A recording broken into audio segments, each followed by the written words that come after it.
Hey, so what a super interview we've got here for you today. I'm so excited to do this interview for many reasons. One is that ZsaZsa is one of my Canine Flow practitioners, and also a bit of a soul sister for me. The first time we met, we were amazed at the fact we both had matching tattoos, which rarely happens. I don't see many people with a peacock feather tattoo, let alone both of us having quite matching ones. But also, she's just an absolute pioneer in natural health for your dog, and so much knowledge to share with us today. And she's achieved something which most vets would just not believe is possible, in terms of basically curing, it seems, the disease that you get from the Leishmania sandfly. So tell us what the disease is called again. Leishmania. Leishmaniasis is the actual disease, and Leishmania is the actual sandfly. And I think it's because it was discovered by some Scottish guy whose surname was Leishman many years ago. So that's where the name actually comes from. Okay. But it is from the sandfly. Okay, and let us meet Boo, because BooBoo's actually got to go for a walk. He's due his evening walk, actually, but we've just grabbed him for the purposes of the interview so you can meet him. So he's a rescue Portuguese Mastiff, is he? But he was rescued from Spain. Yep. But they're very similar, the Spanish and the Portuguese Mastiffs, as you can imagine. And he is, it's just so huggable. He's been on my retreat, and now I'm looking at him and remembering the hugs we had. He's a good boy. And of course, you're looking at him now, you don't know that, he actually has been on quite a journey of transformation, not only physically, but also, in all ways, really. Mm-hmm, mm-hmm. So spiritually, emotionally, this dog he's travelled quite a bit. But yes, big lessons in healing. He was really in a bad shape when I met him, really in a bad shape. Yes. So what you see today is a very, very transformed doggy. And I shall tell you all about it. I'm just going to get up because I'm lying down on the floor. No idea. So let Booey go on his evening walk. Okay, you can go for walkies now, Boo. He won't go off on his own, by the way. He has. Go on, off you go. He has another person. You go for walks. He has another person taking him. Right, so he's gone off for his walks now.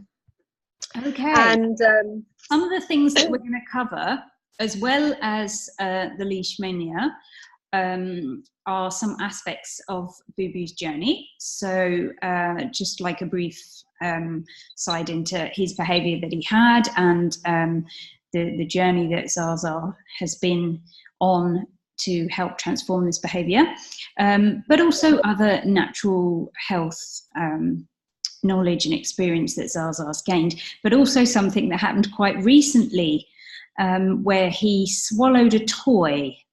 Is that correct? Yeah, so he swallowed a toy, and the outcome was quite interesting, because it's something obviously we would panic a bit about if our dog did that. So quite a lot to talk about. I mean, so much as well.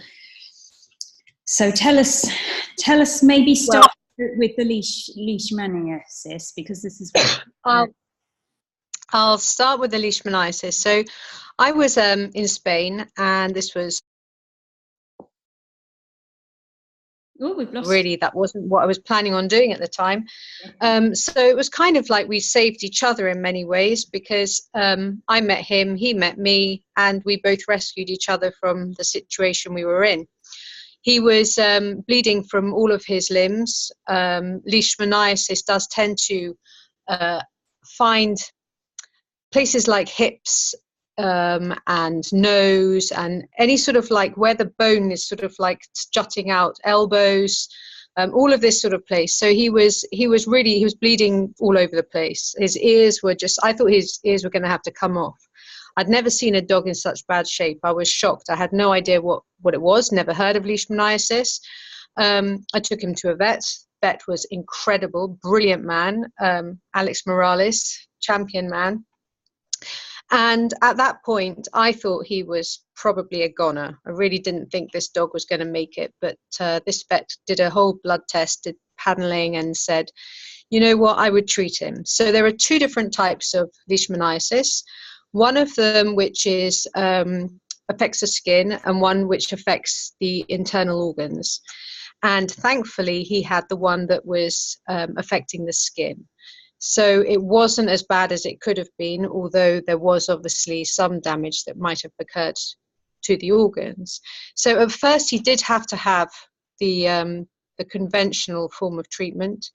At the time, he'd been fed the poorest type of kibble. I didn't know anything about raw feeding. I didn't know anything about natural dog care at that time. I mean, for me, it was like I grew up with our dogs being fed raw food or boiled heart and stuff. And then, of course, kibble came in and everyone assumed that that was the right thing to feed them. So at the time, he was being fed really cheap kibble, not because I bought that, but that's what he was getting on the farm where I met him. So he was in really bad shape. He didn't have the same immune system a raw-fed dog would have. So at that time, I just took the advice and I had to inject him every day for 3 weeks with glucantine, which is really painful for the dog. Their whole neck swells up and they cry when you put the injection in. Seriously cry. Now, he was also on something called allopurinol and another drug. So he was on lots of drugs and he was still getting lots of that sort of cheapish kibble, and you know, he'd never been walked, he'd never been walked, and he was about 4 years old. An entire male, never been socialized, very bitey. And so anyway, fast forward, he came to England and I thought that the leishmaniasis was over, although I was told that it was never going to be, it could come back. I was told that he would always have it, and that I'd be very lucky if it was to go completely. So I just needed to keep a monitor of his bloods. So it hadn't gone completely. The leishmaniasis was still at a sort of a fairly highish level, but it was a lot better than it was. So he got unwell again. So I had to go through the glucantine again, which you can't get in the UK. And after that, I decided that's it, no more. I will not do it again. I am not doing it again. It was far too painful. And then that's just when a huge trigger just occurred, that I suddenly got into raw food. Everything changed. I started to just completely apply myself in different ways. Started to learn about herbs and look at different avenues and how to make him better. Now, raw food absolutely was one of the first things that has really, really helped. A dog fed an appropriate diet for a canine is so absolutely so important. So when he went on to raw food, he started to change. And then it was just been like piece by piece. It's like the next logical step. Okay, well, this makes sense. Try this now. So he's done homeopathy. He has done, he's done a lot of herbs from Vince the vet, which have really helped, like the immune system. And one of the things that I think has been really important is salt. And I'm not sure exactly how that is, but I think what happens with salt, because he drinks the seawater, a lot of people would stop them doing that. But I think that what's happened with the salt in the sea is that it's making his body not a very helpful place for the sandfly to multiply within his system. And so I think that that's what's maybe helped. However, you know, in all of this, I had a blood test done less than a year ago. And was it less than, yes, it was probably 6-7 months ago. And it was all clear. He doesn't have it. He does not have it. He has got negative. And they could not believe it. The vet could not believe it over here because he thought that there would be something. Now, I don't use the allopurinol. I don't use the domperidone. He's not had any injections since. I won't be doing that anymore. This is all just from natural treatments. But when you have a dog that's had leishmaniasis, it's like looking after like a wave. You can't just do one thing and then that's it. You have to be aware of how they're feeling. You have to be very, very mindful of how that dog is, because if they become a little bit imbalanced, they can become sick because they have a different body, different makeup now. So when they have a different body and a different makeup, you have to be very sensitive to how they're feeling, because if they feel stressed, they can get unwell. This is why I can't take him to Australia, because if he gets stressed, he can become sick. But right now, he's fine. He's really healthy. He's really well. You know, he's just coped with a whole monkey, which I'll tell you about in a bit. But yes, he's really well. So, you know, I mean, it's fantastic, because I never thought that I would be able to get to this point where I'd have a dog that had a negative result, no signs of Leishmaniasis in his blood. And how many years has this taken? It's taken quite a few years, but it's taken like years of learning on the job. You know, it's when I first discovered that he had Leishmaniasis, there was very little out there on the internet that I could actually read up and learn and see like what I could do to troubleshoot the situation. So I've had to learn a lot as I've gone along. So since 2013 until probably last year, when I started to make really good progress. And I think also because I was diagnosed, as you well know, with breast cancer in 2016. But with BooBoo having led the way and me learning how to help him in a holistic and more natural manner, it's also helped me to look after myself. I mean, I have had a little bit of this and that have been not so holistic, but not so natural. But it's the fact that it's sort of like he's helped me to be a well and healthy person.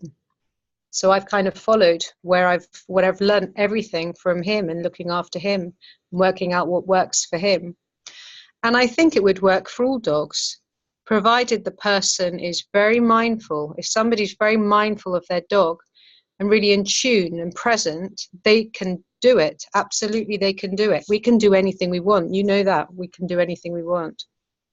If we want our dog to be well, we can make our dog well. We don't have to go down the route of harsh chemicals, because that takes them away from their nature, and it takes longer to get them back again. So I'm saying for the purposes of those watching, because I know you have had holistic vets helping you with the things like homeopathy, and you haven't just sort of self-diagnosed. Yes, I have had a lot of help. I've had a lot of help from very good people. I had some help from Chris Day. So he was one of the people I first contacted with regards to BooBoo on the natural path. Also Vince the vet, and also Siobhan Purcell. She's not a vet, but is a homeopath. So I have had help in the homeopathic arena, so to speak, and they've been absolutely fantastic, really brilliant. Yeah, it's very important. Homeopathy is really, really helpful. Mm-hmm. And I think, so where would you say for someone to start if they're watching this now, or they know of dogs that potentially have this diagnosis? I mean, so I guess, I mean, raw feeding is like a starting point, but what if they already do that? Where do they start? If they already raw feed, they need to look at their dog's immune system, and they need to repair the gut flora, because the thing is that the dog will have a very, very weak and sensitive stomach.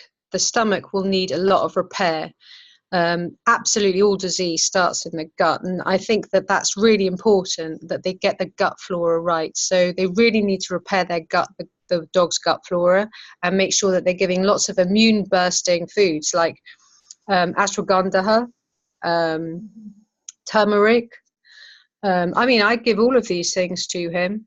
Mm-hmm. And not right this second, echinacea. I use that immune powder that Vince the vet sells, which has been really good, and you notice that really quickly.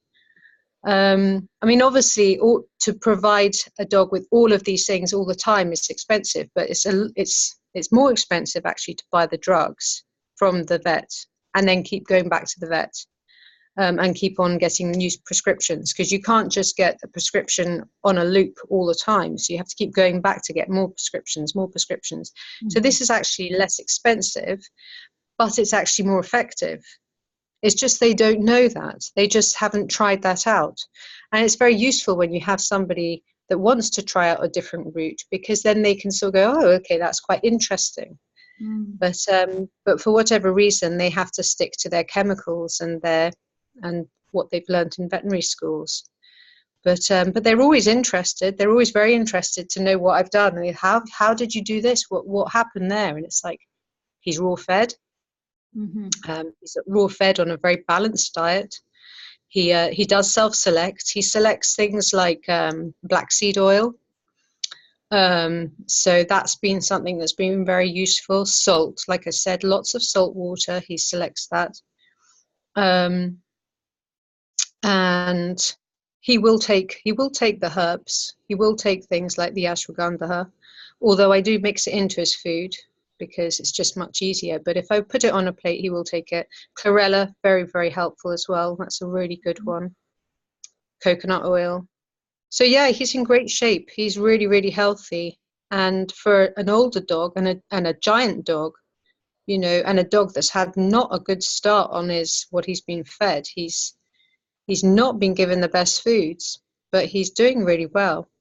Another thing that's important to mention is that if you have a dog with Leishmaniasis and the dog has got some temperament, do not write it off that is the dog, because it affects their nerves. And once the nerve damage has occurred, then they're always going to have a little bit of issue with certain sounds because their nerves have been damaged and it hurts them. And that also includes their toenails and their feet. So it's a little bit of a strange one. It took me a long time to work this one out, but it hurts. It hurts them, the sound of certain things. And they become very sensitive to it. They also, if their balance has come out, if they're out of balance, then they can be a little bit more reactive. So don't assume that if you have a dog with Leishmaniasis that the way they're behaving is necessarily that's how they are, because they will behave slightly different if the Leishmania is a little bit high in their blood. And you know when it's gone down as well from the way they're behaving.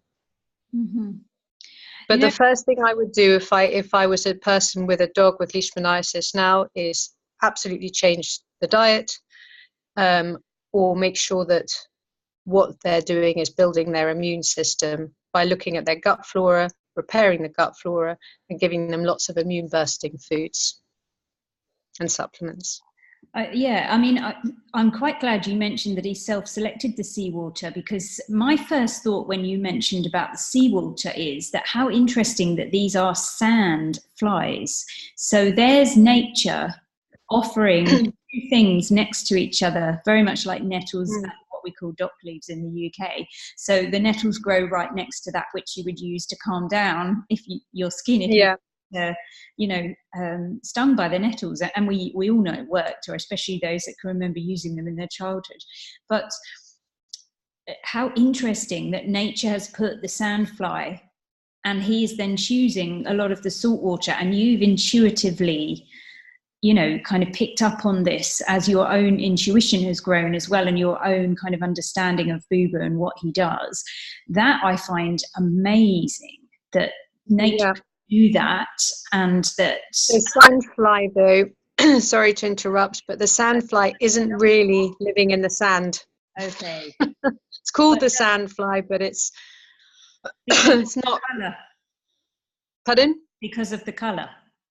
Maybe. I've not even seen them. I don't know what they look like, because I think there's about 20 different varieties of Leishmania fly, and so, you know, you can get them through different, I mean, even the kangaroos in Australia have been known to have Leishmaniasis, but it's not coming from the canine Leishmaniasis. It's a very different disease, although it's the same disease. So different flies, I guess. Okay, my ignorance that was, because we get them here. I'm pretty sure I've actually seen them here, and they are paler in colour, and I just presumed because we're near the beach this is where they were coming from, but you know, I guess that's my ignorance on that one. But I mean, going back to the saltwater side of things, there's a very good book called Your Body's Many Cries for Water. And what it does is it explains, of course, that how the body shows up its need for water, but it also talks about the importance of sodium, because we've, of course, got very scared of salt because, quite rightly so, we were using too much table salt on our food in years gone by. And, you know, this wasn't good for the human being and the human nature. However, this has made us scared of every kind of salt. And really, sodium itself is very much needed by the body for various different reasons. And this book not only talks about water, but talks about sodium as well in that way. So perhaps there really is something within this that he is benefiting from. Yeah, yeah. I really think so. Absolutely. I mean, a lot of people, they stop their dogs from drinking salt water. They stop their dogs from eating grass. But, you know, I just think you have to trust their wisdom. They have a natural wisdom, and we must respect that and allow them to do whatever it is that they have to do in order to make themselves feel a bit better.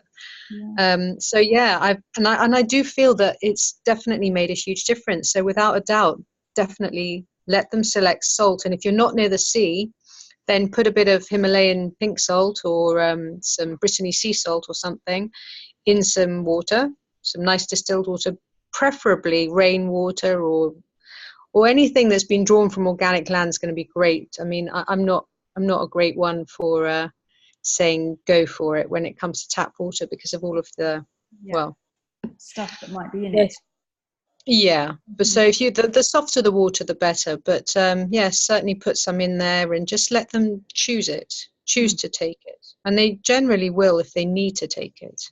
Yeah, yeah. But he's also selected certain little things as and when he's needed them, like he'll chew the odd marigold, or I think they call it calendula, don't they? Yeah. So I think the same flower. But he'll sometimes chew the petals of those, or valerian. We have a lot of valerian on the beach. So he'll chew the roots of those. But it's really mainly just really being very present. And like you said, it's honing your intuition. You get so present with a dog that you really understand what they need, and they communicate to you what they need. I think this is the thing, and this is what I love about the work we do with Canine Flow, because it frees you. Whilst at first, when you start to take responsibility for your dog's health, it can feel a bit overwhelming, and it can feel like, whoa, suddenly I'm more responsible. But you soon realize the freedom that this actually gives you, and the choice that is suddenly open for you when you do start taking responsibility, and you realize the limitations you were under when you were just leaving everything to the vet. So this is where I feel it's so important for people to start to take more responsibility for the health and what is going into their animal, the environment of their animal, understanding them from, you know, the heart-based emotional point of view rather than the mind. So tell us about the monkey, the toy, because I'm sure this is self-selection at its finest, really, isn't it? Yeah. Now this to me was a really interesting experience. Obviously, it's not something I would like him to do ever again, because it was a little bit like, oh my God. So he was given this pink monkey, huge, great big pink monkey, had 23 centimeter length arms and legs with big spongy hands and feet, and a nice curly tail, bright pink, made in China.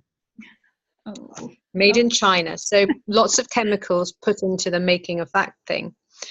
And we went off to circuits class, me and Dave, came back, and I noticed that the pink monkey was lying on the floor, looking a little bit like less of pink monkeys. So I picked it up, and I was like, oh my God, where's the arms gone? Where's, you know, it's like, and I looked at him, and looked at BooBoo, that is, and he looked very innocent, very calm, very relaxed.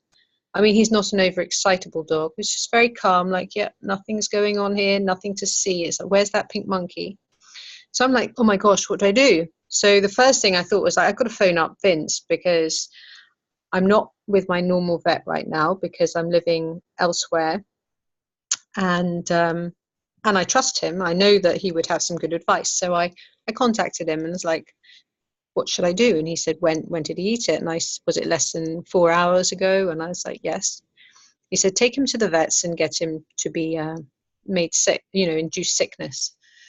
So I thought, okay, that's great. So I took him out to the vets, an emergency vets I'd never met before. And they didn't want to do that because they said, oh, but, he could choke or something. They were pretty much covering themselves, I guess. They just didn't want to, because they said, you don't know for sure that he ate it, at that time. He could have had it longer and that wouldn't be so good.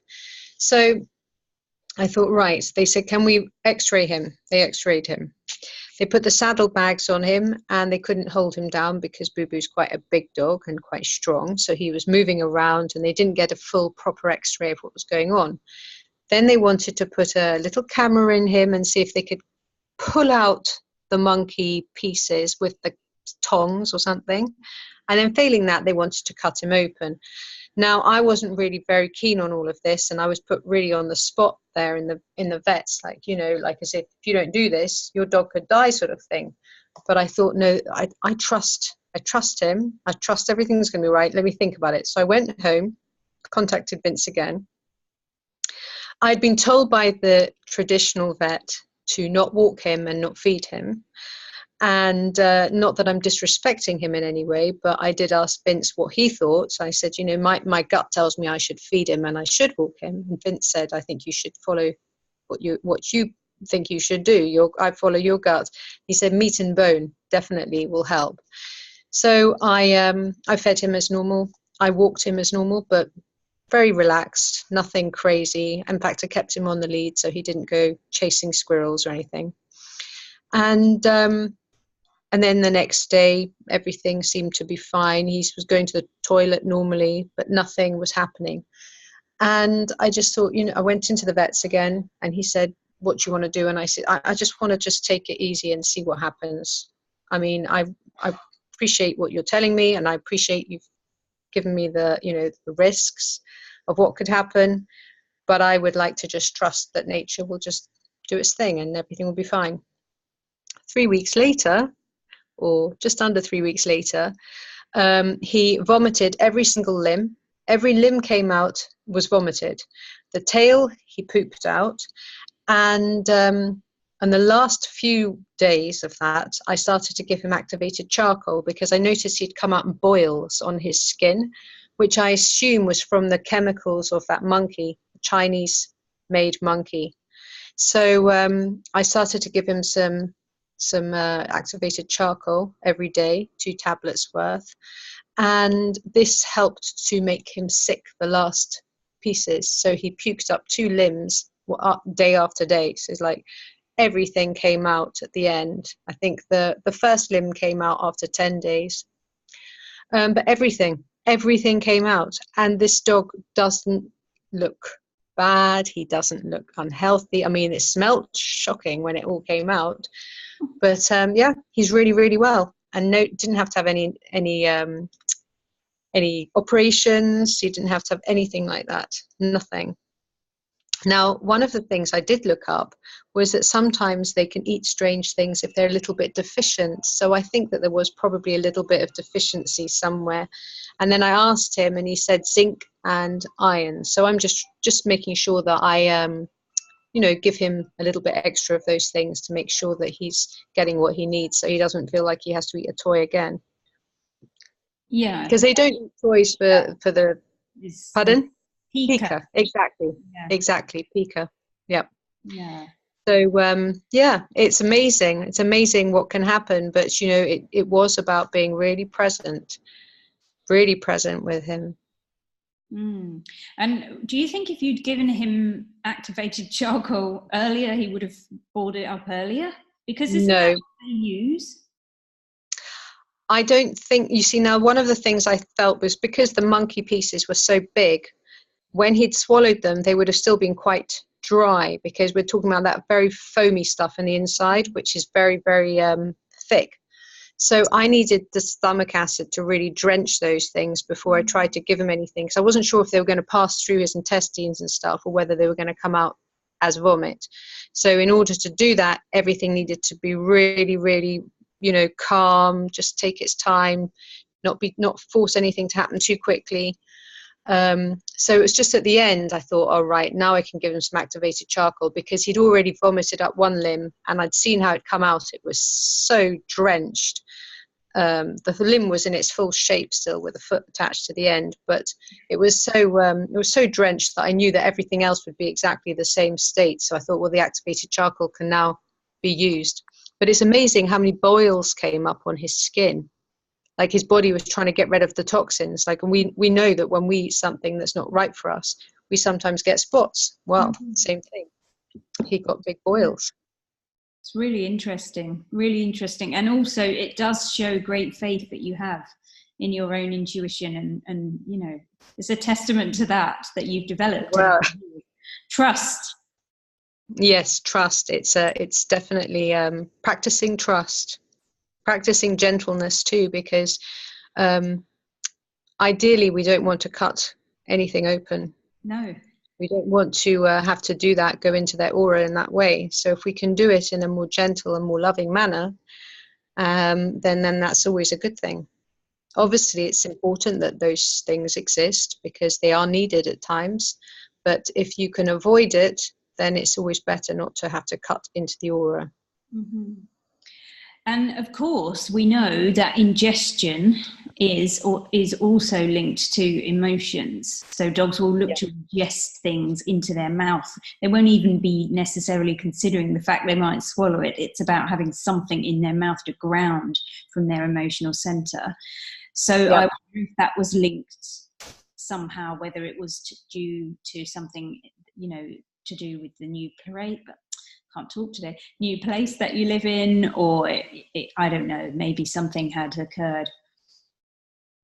I think he was just having a moment that he didn't really want to be left alone. And I've always felt that he's never really eaten funny things before, but a piece of cord went missing as well. And the cord was holding the sunroom door open. Now a piece of that has also come out into his poo. And I think, well, that's interesting, because I thought a seagull had stolen it, because seagulls. So I thought the seagull had stolen this piece of rope to hold the door open, but actually BooBoo had also taken that. And literally this was a few days earlier. So I think he was protesting. He probably felt like, he was going to, he was a little bit emotional. Yeah. Okay, so tell us a bit about his journey behaviourally, because this is also, again, fascinating journey, and something which is a testament to your own growth, really, and your own belief in yourself and your own intuition and your own understanding of emotional energy and its impact on behaviour. Yeah. So when I got him, he was he'd never been socialised. He'd not mixed with other dogs. He'd not really mixed with many people, a few people, but not many. And he was very bitey. He was entire. And I remember one time when I was still in Spain, I had an accident on a bicycle, and I came off, and I severed my Achilles tendon. And in that moment, he understood not to pull, because I used to walk him on the lead. Not all the time. It was actually most of the time I had him off the lead in Spain. But this particular time, I had him on the lead, and he carefully walked me back to where I needed to go in order to get myself fixed. And this was a dog that would normally really pull hard on the lead. So there was some sort of understanding, something that connected us, that he realized how to be gentle as well. But he'd never had the social learning. Even as a puppy, I think he probably was taken away quite early. And he was quite bitey, and he'd also done a few things to some other dogs when we were in Spain that wasn't particularly nice. Did nothing, nothing major or anything. But there was something that wasn't quite right. I mean, he was trying to ground his energy, as you well know. It's like, it was very much like he was just so intense, being hold on that chain, length chain. had a big cut around his neck where it had sort of grown into him as he was growing up. And of course, you're putting all of that pressure just there and shouting, woof, woof, woof, woof, woof, day after day, year after year. There's going to be a heck of a lot to come out. And doesn't matter how great I am, it's going to take a while to get the balance right. Yeah. And of course, we know that like attracts like. And there were certain aspects of my own self that I needed to also heal that I hadn't really, been paying attention to, like fears, anxieties, things like that, that you sort of bury and you sort of hide, and you just think, no, I'm not like that. That's not who I am. Well, of course, we know that if you've got something going on and you're a little bit scared about something, you need to deal with it and work out what it is. So I did have to socialize him. I tried all different types of techniques. I tried different types of dog trainers. Nothing was working. So I decided that I would learn myself. So that's when I did animal communication. I did so many different courses. And of course, I did the Canine Flow course, which was one that made the most sense, was most helpful as well. Because the other ones were just, it wasn't making any difference. It wasn't helping. And so, yeah, I mean, it's taken a bit of time. It has taken a bit of time, but it's mainly the more I work on me and the better I become, the better he becomes. Because I'm not holding on to all these fears or worries. You have to let those all go. You can't be holding on to them. And we've had sort of like big breakthrough moments where he has just suddenly just gone from, he's just changed completely overnight. And right now, he's just a very different dog to the one that I first met. But then so am I. I'm a very different person to how I was back in 2013. Much more relaxed. He's a lot more relaxed. I would say, yeah, we're both quite transformed. Both much more natural as well. I don't drink alcohol. I don't smoke cigarettes. These are things I used to do. Completely vegan. It's just my diet as well is very much raw orientated. So it's his real food, So, and of course, eating good foods affects how we are up here, and affects all different aspects of us. So yeah, he's had a huge transformation. He's a very different dog. The biting thing, it sort of disappeared really, but he used to bite quite hard because he didn't know his own strength. But now I could put my hand I can hold a treat on my hand and he will know exactly not to bite my fingers. Whereas other people may say, oh no, dogs bite fingers and stuff, but they don't. They know where your hand starts and where the treat begins. They just know. It's just about being trusting and relaxed. If you're relaxed with a dog, you're not going to get hurt. Mm-hmm. And he's taught me a lot about that. He's taught me a lot about just being very relaxed and very present and just very calm. Mm-hmm. Yeah. And in that calm and relaxed state, everything is easy. Everything is in flow, isn't it? Yeah, and we know that it's one of those things. Sometimes you can mentally think that you're there, but you're not.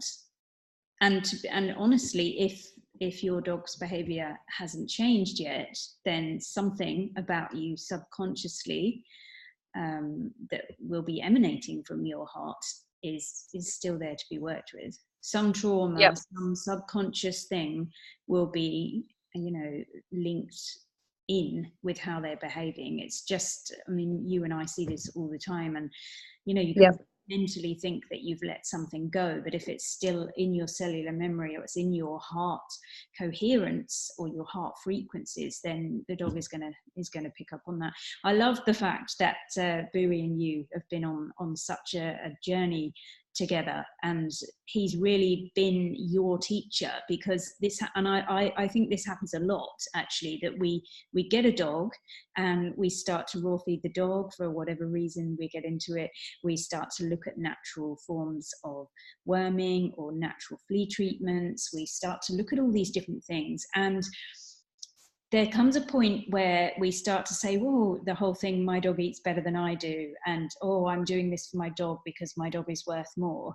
And then suddenly we're like, hang on a minute, aren't I worth this too? And that's when the penny drops and we start to look at what we are eating and what our gut system. Of course, if you don't look after you, who's going to look after your dog? So, you know, they kind of help us to raise our own consciousness, you know, what we can do to be better people. Yeah, absolutely. They help us to see our own worth and to really move on as human beings as well, so that we can start to feed our body with what we need and start to look at our emotions. And also that the universe has this uncanny way of putting these energies together. So you and BooBoo very much resonated with each other. So from your point of view, you know, you were really looking to help this dog that you'd seen in your life, and you just wanted to make a difference to this dog. Little did you know that everything about him was going to match you so much. So yeah, it's amazing how they are drawn together to us. I just find phenomenal, and it just, everybody I meet that goes through this, it just convinces me even more that these dogs are here for a reason for us. And definitely together, us and them together, we really are making a difference on planet Earth with changes. Yeah, absolutely. They are incredible. There's a lot more to dogs than people realize. Yes, I think so. They're not called man's best friend for no reason. Yeah. Okay, so any final bits and pieces that you might want to enlighten people with before we say goodbye? I just to say that, you know, if your dog is displaying any form of, whether it be sickness, whether it be any strange behavior, whether it be anything that just makes you sort of stand up and take a look, then go within, because there's something that they are helping you to understand on a deeper level. And, you know, it doesn't have to be that, you know, if your dog has got a major illness, that means you have got a major illness. I don't mean that at all. But what I mean is that there's going to be a matching vibration going on, and that everything is vibrational. And so that therefore you really do need to be really concentrating on what they're trying to communicate to you, because there will be something on a much deeper level. And never listen to people that say things cannot be done, because they can. People can heal, dogs can heal, and they do, Just believe and trust in yourself. That's so important, and trust in your dog. I think a lot of the time when people have had dogs that have had any sort of reactivity issues, they never really allow their dogs to heal. They're always holding themselves back from being great and wonderful, and their dogs, because they just keep on going on about their story, and the story's boring. I mean, if they want to be a victim to it, then that's change it. It can change everything. I mean, yeah, it happens. It can be done. Yeah, well, you and BooBoo are a testament to that, because I mean, his size being walked by you, that's, you know, to want to use the phrase that people would do, going for another dog, to be how he is now. Yep. I mean, it's completely different. Completely transformed. Yeah. I don't know if I'll ever get him to stop chasing trailers, but there's slightly different with that. You see, the trailer, it just upsets his nerves. He's got damaged nerves from having had Leishmaniasis. So, yeah, I don't know. I mean, he really upsets him, that. It's not a prey drive thing. I know that people say, oh, but that's prey drive, collies do it and stuff. It's like, this is different. I know this is different. It's not the same. Well, I wonder what the vibration that the wheels make, is like. It can't be good for them, because they are vibrational beings. They're picking up so much more. I mean, we pick up on it too, but because we override it with the mind, we tend to then, cope with it or avoid it or whatever. But the dogs, they just take it on. It just is that vibration at that time. Yeah. I mean, they have to put up so much, from us. I mean, the amount of people that burn things like incense and scented candles and all of those things, and just imagine how that must be so difficult for a dog to cope with their senses being so much stronger than ours, and then being shoved into cars and all of the sounds and the vibration in there. He actually used to be quite car sick, BooBoo, because he'd never even been in a car. And then I discovered that rubber stopped him being car sick. The rubber took away the vibration, and that really, really helped. But he still gets a bit upset in the car sometimes if there's a sound, if it's the trailer goes past and that rattling sound goes through his nerves. Yeah, well, that's what I was getting when you said that. It's the vibration of it, because it is absolutely about vibration. Sound is a vibration. So that's really interesting. We'll finish on that, Gem, using rubber in a car. So is it like a rubber mat that you've put down? Yes, rubber mat, yep. Why did we not think of this before, or had not chatted about this before? Not that Fusa loves the car, to be fair. If you opened anybody's car, they'd open the door, she'd get in it. She's the opposite. She's completely the opposite. But I'm bound to have people watching that are, their dog is worried in the car. So this might actually be worth them trying. Yeah, a nice piece of thick rubber works wonders. Interesting. Okay, right. We're going to say goodbye. Lovely, beautiful you. Thank you so much for doing this. Well, thank you. And introducing us to BooBoo at the beginning, who is still out enjoying his walk. I don't know how long we've been. He's actually back now. He's been chewing his sheep horn. So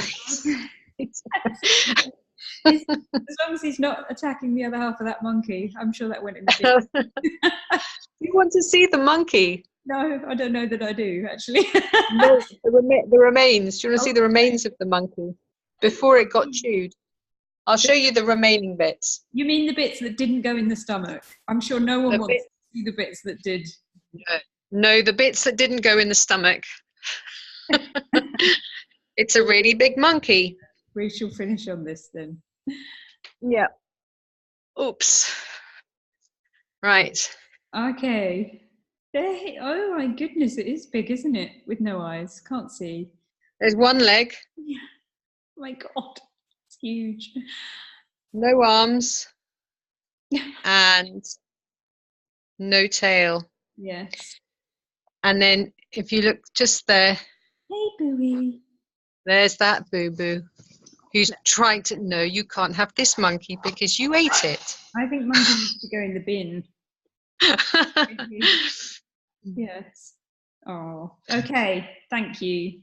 I'm gonna end this. So thank you so much for watching right to the end. And obviously I shall be back with more super people with their super knowledge to help you and their dogs soon. Okay.